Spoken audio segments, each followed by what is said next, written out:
So,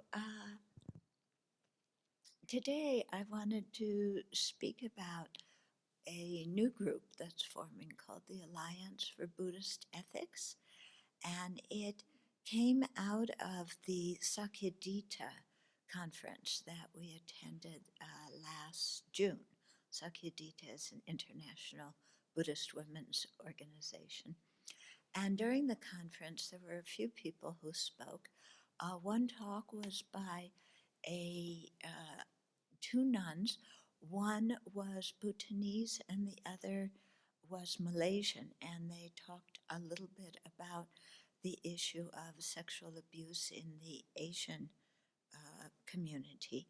And then there were a few people who were associated with Rigpa and Sogyal Lakar, and so spoke about what happened there and how to recover from it. And so some people at Sakyadhita thought that it would be good to start an organization of some sort and to make an oath or a pledge that organizations and individuals could take to support having healthy student-teacher relationships that were free of any kind of abuse, be it sexual, financial, emotional, whatever. So the Abbey was actually the first organization to sign this as an organization. So the woman who, is kind of in charge of doing this, she asked me to say something about the pledge that could be put on the website.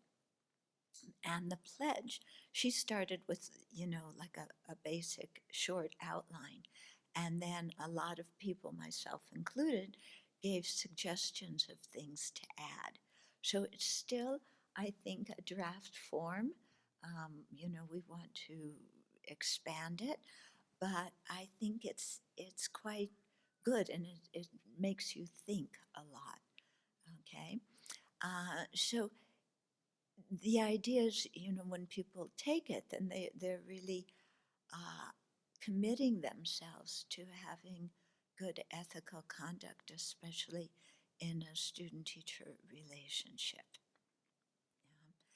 And with Buddhism coming to the West, there's been some difficulties with this, but actually, it's probably been going on in the Asian community for centuries, but it's just not talked about.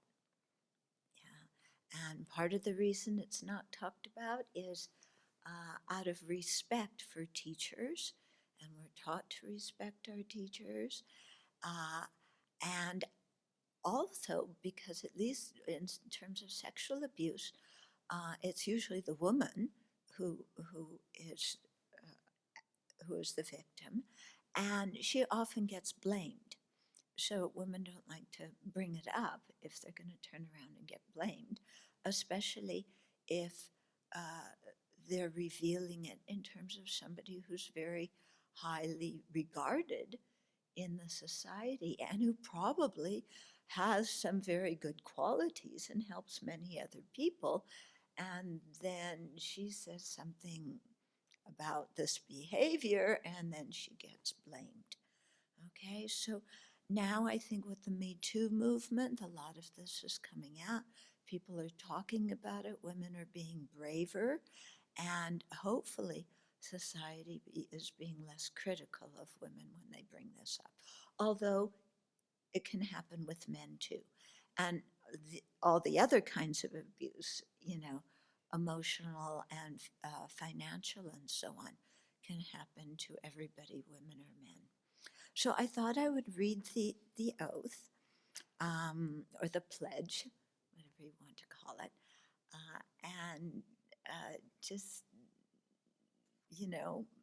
because it's something that's quite meaningful to me, that I want to do my best to keep, because I see that, when you're in the role of being a teacher, and it's only a role that you're in sometimes, you're not an inherently existent teacher. It's just a role that you play from time to time. We're always students of the Buddha. But when I'm in that role, it's especially important um, because people see me in a certain light, not to inflict harm that especially harms them spiritually. There can be physical harm or emotional harm, financial harm, sexual harm, but I think the spiritual harm is the worst kind because this really affects many, many lifetimes. So if a teacher doesn't act well, then the student loses faith, and many students lose faith. There becomes a lot of controversy in the community, which disrupts practice, and then many people just getting fed up with the whole thing.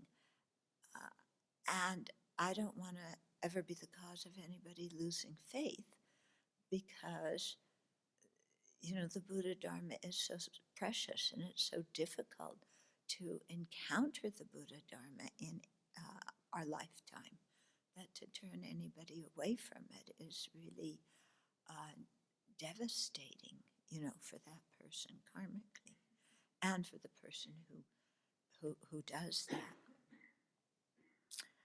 Okay, so here's the pledge. In the practice of the Dharma, I hold the student-teacher relationship to be a sacred connection which prioritizes the spiritual development, maturation, and well-being of the student. Similarly, I hold that Dharma organizations exist to provide safe environments that allow those who practice the Dharma to thrive in supportive communities founded on aspirations of goodwill for all and supported by a strong ethical foundation of non-harming. So it's for the individual, it's for the organization. I acknowledge that any behavior that would be categorized as abusive, whether emotionally, physically, financially, psychologically, or sexually, or which is exploitative, coercive, or an abuse of power, or which attempts to cover up such behavior, is harmful and unnecessary in the practice of the Dharma. It is unacceptable in all circumstances.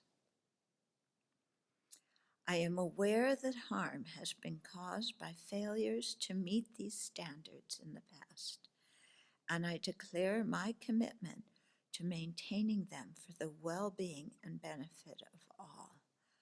May this commitment help the Dharma to flourish, both now and in the future, and may it help to alleviate suffering and create a more compassionate world, which is our aim.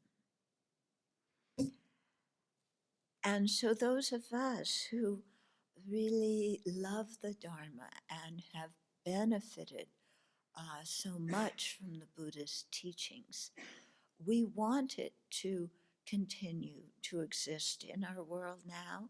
We want it to continue to exist forever in the world without any degeneration, without any decline, without any pollution or contamination. And we are responsible for making that happen, for preserving the Dharma. So we preserve it through our monitoring our own ethical behavior, how we think and feel, how we speak, how we act, for setting up organizations founded on a strong ethical foundation that where people, can speak freely, and when things happen, they can be discussed. And and, you know, because the existence of the Dharma in the world is dependent upon the people who practice it now. We can't just look to other people and say, uh, you know, all of the very high teachers, they're responsible for preserving the Dharma. Yes, they're the lineage holders, but how we practice it as individuals influences a lot of people. And so, if we really love the Dharma, our way of showing our love and respect for the Dharma and our appreciation for it is to uphold it as best as we can. And that always starts with an ethical foundation. And ethics, as defined, is the intention to abandon harm, okay, of any sort to self and others.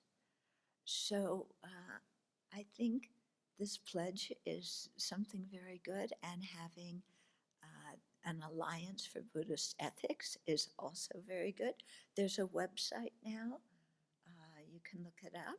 And slowly, they'll put more material and more things on. So thank you for that talk and reading.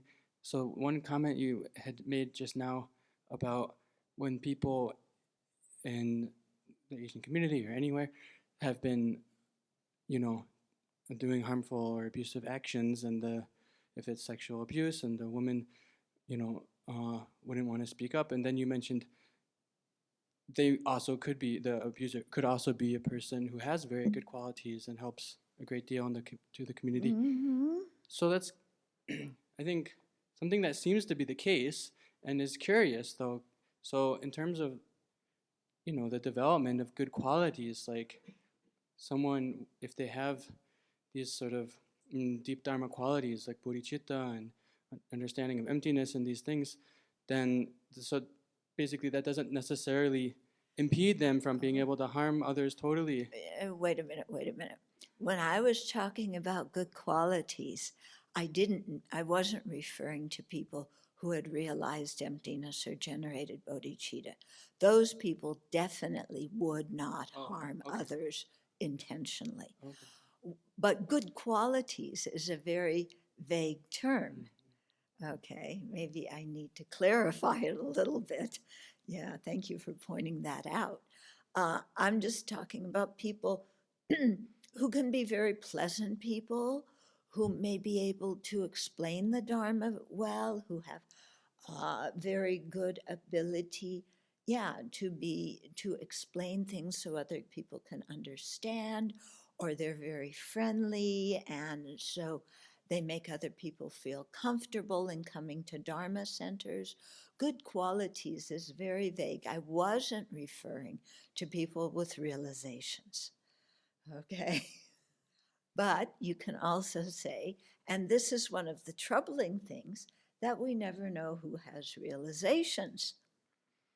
So somebody could have realizations, and from their side, they're acting with a kind intention, and somebody else misunderstands it. But as His Holiness remarked one time, I think to a group of lamas, that in, because there's a history in tantric practice of, for very high practitioners, of having sexual union to accomplish certain stages of the practice, because it has to do with dissolving the winds and realizing emptiness.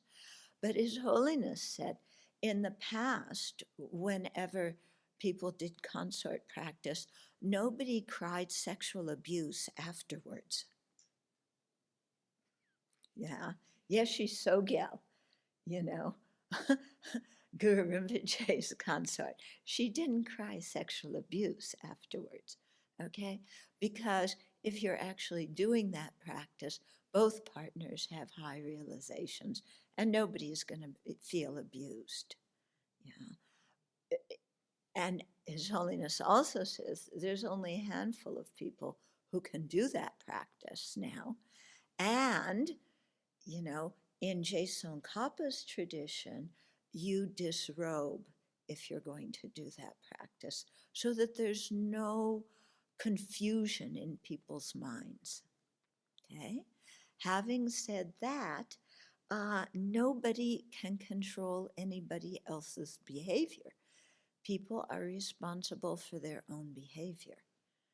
Organizations are responsible for ensuring that if there are complaints raised and abuse done, that it is dealt with in an open manner, and the person who is, has been exposed to that receives the help they need, and the person who does it receives the help they need so that they can stop that behavior. Okay.